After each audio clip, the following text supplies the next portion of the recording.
ജീവിതത്തിൽ ആദ്യമായിട്ട് ലൂയിസിനെ നമ്മൾ പൂരം കാണിക്കാൻ പോവാം. അപ്പോൾ പൂരത്തിൻ്റെ ഒരു ആന ഉണ്ടാവും, അതേപോലെ നാദസ്വരം എന്തോ വരുന്നുണ്ടെന്ന് പറഞ്ഞു. അപ്പോൾ അത് കാണാൻ വേണ്ടിയിട്ടാണ് പോകുന്നത്. അപ്പോൾ ലൂയിസിൻ്റെ ആ ഒരു റിയാക്ഷൻസ് എന്താണെന്നുള്ളത് നമുക്ക് നോക്കി കാണാം.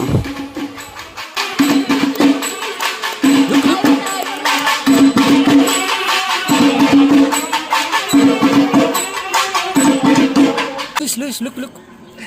Luis.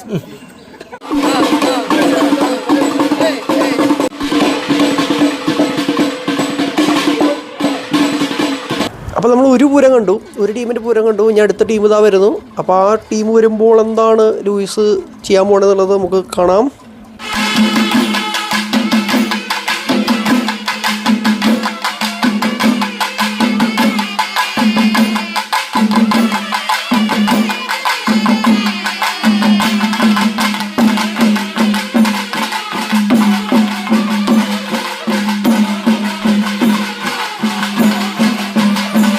ലുക്ക് എന്താ സാധനം ഒന്ന് ഫ്രണ്ടിക്ക് നിൽക്കാം കുറച്ച്.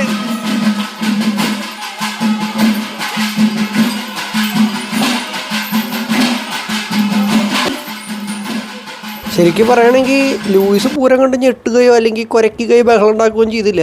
അവൻ കൂളായിട്ട് നിന്ന് കണ്ടു. പക്ഷേ പാപ്പാനും അതുപോലെ തന്നെ കൊട്ടുകാരൊക്കെ ലൂയിസിനെ നോക്കുമായിരുന്നു. അവരും ഞെട്ടി.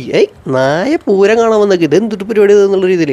അപ്പോൾ എൻ്റെ ഒരു ആഗ്രഹമായിരുന്നു ലൂയിസിനെ കൊട്ടും പൂരമൊക്കെ കാണിച്ചു കൊടുക്കണം എന്നുള്ളത്. അപ്പോൾ നിങ്ങളിങ്ങനെ നിങ്ങളുടെ പെറ്റിനായിട്ട് പൂരമോ പെരുന്നാളോ കാണാൻ പോയിട്ടുണ്ടാവും. അങ്ങനെ പോയിട്ടുള്ളവരുണ്ടെങ്കിൽ താഴെ കമൻറ്റ് ബോക്സിലൊന്ന് പറയാം. അപ്പോൾ അങ്ങനെ നമ്മൾ ലൂയിസിന് പൂരം കാണിച്ചു കൊടുത്തു, നമ്മൾ പൂരം കണ്ടു, നിങ്ങളും പൂരം കണ്ടു. അപ്പോൾ എല്ലാവരും പൂരം കണ്ട സ്ഥിതിക്ക് അപ്പോൾ നമുക്ക് അടുത്തൊരു വീഡിയോയിൽ വീണ്ടും കണ്ടുപിടാമെന്ന് പറയുന്നു. Tata bye bye, see U.